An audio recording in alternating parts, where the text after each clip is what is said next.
మామూలుగా కెరియర్లో ఐటీ రంగంలో అండి ఎంత గ్యాప్ తీసుకుంటే క్షమించవచ్చు, ఎంత గ్యాప్ని మించిపోతే మళ్ళీ మొదటి నుంచి you'll have to start from scratch అంటారు? అంటే గ్యాప్లు ఎవరు తీసుకోకూడదు అనివార్యంగా తీసుకుంటే.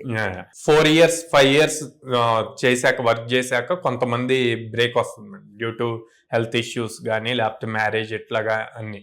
సో వాళ్ళు ఒక 2-3 years గ్యాప్ తర్వాత మళ్ళీ రీస్టార్ట్ చేయడానికి అందరూ సపోర్ట్ చేస్తారు, రైట్. కంపెనీస్ కూడా అలో చేస్తాయి. అట్లా కాకుండా ఒక 10 years కంప్లీట్ డిఫరెంట్ దాంట్లోకి చాలా మంది ఇప్పుడు నడుస్తున్న ట్రెండ్ ఏంటంటే ప్రతి సాఫ్ట్వేర్ పర్సన్ ఏదో ఒక సైడ్ బిజినెస్ స్టార్ట్ చేస్తున్నారు.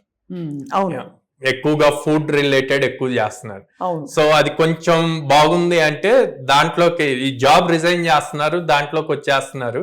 ఓ 5-6 years తర్వాత ఇది మనకి సెట్ అవ్వదు, మొత్తం లాస్ అయ్యామని చెప్పి అప్పుడు మళ్ళీ కెరీర్ రీస్టార్ట్ చేయాలనుకున్నాను. అప్పుడు మళ్ళీ రీస్టార్ట్ చేసినప్పుడు ఏంటి మార్గం వాళ్ళకి?